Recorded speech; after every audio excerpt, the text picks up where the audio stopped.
हमारे साथ बातचीत के लिए कैराना से समाजवादी पार्टी की प्रत्याशी इकरा हसन है। इकरा जी ने आज जो है बैठक की है अपने अपनों के साथ और समर्थकों के साथ।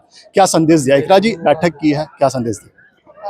ये हमारे विधानसभा की मीटिंग थी जिसमें सभी जिम्मेदार लोग, क्योंकि हमारा घर है, सभी लोग परिवार का ही हिस्सा हैं, तो सबकी मीटिंग थी। सबने आश्वस्त किया कि यहाँ पर कम घूमने की ज़रूरत है और यहाँ के ही लोग टीम बनाकर बाकी जगहों पर भी जाकर प्रचार में हमारा साथ देंगे। अभी तक कैसा आपको सपोर्ट मिल रहा है? आप लगातार 2 साल से मेहनत कर रही है, आपने अभी अपने भाषण में। जी बहुत सपोर्ट मिल रहा है और 36 बिरादरी का हमें समर्थन मिल रहा है। सब जगह हम जा रहे हैं और सब जगह लोग चाह रहे हैं कि हम पहुंचे, तो यही कोशिश रहेगी कि जहां जहां तक अब तक हाजिरी नहीं हुई है वहां हम पहुंचे, अपने लोगों को समेटें, इकट्ठा करें और इस चुनाव को मजबूती के साथ खड़ा करें और इंशाल्लाह जीतें। आज बहुत दिनों बाद नाहिद हसन ने भी सार्वजनिक रूप से आपके समर्थन में, आपको लेकर के तमाम बातें कही है, तो अब एक महसूस हो रहा है, एक सपोर्ट बड़ी बात है। नहीं, देखिए वो लगातार मेरा सपोर्ट बने हुए हैं। पिछले जब से भी मैं राजनीति में हूँ, शुरू में उन्होंने मुझे गाइड किया कि किस तरीके से जाना है, कहाँ कहाँ जाना है, और उसके बाद भी वो थोड़ा मीडिया से दूर रहे, लेकिन वो सब जगह आ जा रहे हैं। मुझे भी गाइड वो ही कर रहे हैं क्योंकि उन्हें ज़्यादा अनुभव है, वही घर का राजनीतिक चेहरा है मेन रूप से, तो वही सारी गाइडेंस उन्हीं की तरफ से है। आज उन्होंने बहुत बड़ी बात मेरे लिए भी कही, लेकिन बड़े भाई हैं मेरे और उनका प्यार और समर्थन मेरे साथ है। अच्छा, उधर भारतीय जनता पार्टी ने प्रदीप चौधरी को कैंडिडेट बनाया, वो लोग भी लगातार जा रहे हैं। जी बिल्कुल, देखिए सभी पार्टी चुनाव के लिए अपने प्रचार में घूमती हैं, वो लोग भी घूम रहे हैं, लेकिन उनसे ज़्यादा समर्थन हमें मिल रहा है और बहुत सारे लोग टूट के भी हमारे पास आ रहे हैं। बस हमें अब सबको समेटने की ज़रूरत है और इस चुनाव को मजबूती के साथ खड़ा करने की ज़रूरत है। ओवैसी आ रहे हैं यूपी के अंदर, क्या मानते हैं आप, चुनौती देंगे? देखिए अब मेरे हिसाब से काफ़ी लेट हो गया है किसी भी इस प्रकार की एंट्री के लिए, क्योंकि अब बहुत कम दिन बचे हैं। मैं ये कह सकती हूँ कि मैं इतने टाइम से घूम रही हूँ और मुझे ही अभी भी मुश्किल लग रहा है कि मैं सब तक कैसे पहुँचूँगी।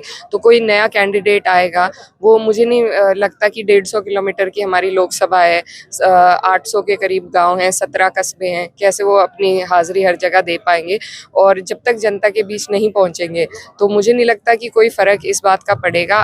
अगर आना होता तो थोड़ा पहले से वो करते, लेकिन अब फिलहाल आकर इससे कोई फर्क नहीं पड़ेगा, क्योंकि जनता को अब ऐसे लोग चाहिए जो उनके बीच में रहे। तो बीच में रहने वाले लोग अब अगर इस टाइम पर आएंगे तो मुझे नहीं लगता वो पूर्ति कर पाएंगे। नॉमिनेशन कब करने जा रहे हैं? देखिए शायद बीच में होली की छुट्टी है, तो उस वजह से थोड़ा डिसीजन में अभी सोच रहे हैं, या तो बाद में करेंगे शायद होली के, या हो सकता है पहले एक दिन करें। अभी उसमें तय होना, वो बात तय होनी बाकी है। चुनाव कहाँ स्टैंड कर रहा है अभी? आप जैसे कैंपेनिंग कर रहे हैं, क्या क्या कौन कौन से समाज के जो लोग हैं जहाँ पे आप जा रहे हैं? अभी एक बात आई है निकल के कि अगर हम अपने में ही यहाँ उलझ के रह गए तो दूसरे समाज का इंतजार करें। नहीं, बात समाज की नहीं थी, बात थी विधानसभा की। ये विधानसभा हमारा घर है और सबसे ज़्यादा आना जाना यहीं पर लगा रहता है, तो यहाँ के लोगों को यही बात कहनी थी और उन्होंने खुद भी, सभी लोगों ने ये बात कही कि ये तो घर है, यहाँ पर तो आते जाते ही रहते हैं। अब ज़रूरत है कि हमें बाहर पहुँचने की, दूसरी विधानसभाओं में जहाँ कम हाजिरी है वहाँ पहुँचने की। तो यहाँ के लोग ही इस चुनाव को समेटवाएंगे, तभी ये चुनाव हम जीत पाएंगे। तो अभी फ़िलहाल हमें हर समाज से समर्थन मिल रहा है। हमें गुज्जर समाज से, राजपूत समाज से, सैनी समाज से, कश्यप समाज से, दलित समाज से, हर समाज में हमें समर्थन मिल रहा है और हम पहुंचने की भी पूरी कोशिश कर रहे हैं।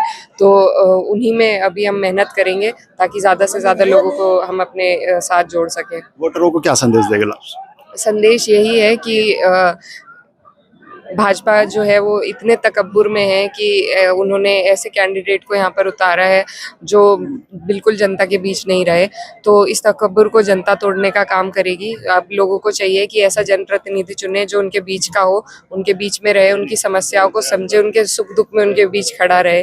तो यही मेरी सभी से अपील है कि मैं जब तक कुछ नहीं भी थी तब तक भी मैं हर वक्त लोगों के बीच में मौजूद रहती थी, और जब अगर मुझे कोई जिम्मेदारी सौंपी जाएगी तो उसे मैं बखूबी निभाने का काम करूंगी, और जितना विश्वास और सम्मान मुझे सभी लोग दे रहे हैं उसे मैं कभी टूटने नहीं दूंगी। बहुत बहुत शुक्रिया। कैमरा शोगी सालिम के साथ मैं रविंद्र सुलानिया, भारत समाचार।